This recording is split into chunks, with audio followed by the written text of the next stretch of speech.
Ang lamig. Gusto mo magkaroon ng ganito? Yung lagi malamig? Magtrabaho ka. Goodness, magpatamad-tamad. Good morning mga koys. Narito ako sa aming tahanan. Napakahirap paglabanan ngayong araw na ito. Ano ba pipiliin ko? Ganito kasi yan. Ako lang rito sa bahay namin. Wala ang aking family. So, may alak dun sa rep. Ano kayang mananaig? Mag-i-exercise ako, mag-iinom ako, my goodness. Ang hirap paglabanan ng sarili. Ay, nako. Papawisan na ako, naglinis ako ng bahay namin. Ano ba? Tulungan nyo nga ako, mga boys. Eto ba o exercise? Ang aga. May hangover. Pagsabahin ko na lang kaya, ano? Eto, tsaka exercise, pwede naman pagsabahin, di ba?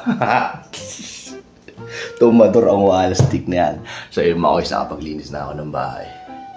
So, yung gagawin ko, pagsasabahin ko na lang yung pag-exercise tsaka pag-iinom. Baka grabe siguro galit sa akin ang asawa ko pag-uwi ko, no? Pag-uwi nila mamaya, no? Pero naglinis naman ako. Hugas plato na lang, di ko nagagawa. Tsaka linis na siya. My goodness. Pag nagawa ko na lahat yan, papayag na yun. Ayun nga, ang nanaig. Ang nanaig ay ang tawag na naman ng laman. My goodness. So, di na muna ako mag-exercise. Mahaba-haba naman ang bakasyon sa linggo. Shot muna mga kuya ko eh. Shot puno tayo. Alam niyo ba pag may hangover, pinakamaganda uminom ka uli ng beer. Pero sa bote lang, huwag mong uubusin yung lahat. Kaya pala ang init. Sobrang init na sa labas, oh. Goodness. So may hangover ako, kailangan mawala yung hangover ko. Shotan natin ang isang Shotan natin ang isang bote. My goodness.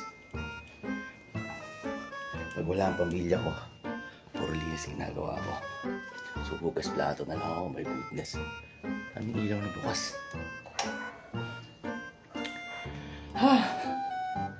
Ayun mga koys, mamahal na araw na. Lagi naman dapat mahal yung araw, no? Kaya gano'n na may mga special holiday, no?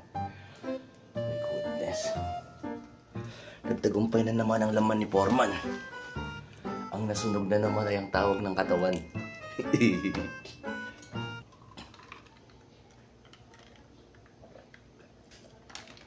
Ang lamig! Gusto mo magkaroon ng ganito? Yung lagi malamig? Magtrabaho ka. Goodness, huwag patamad-tamad.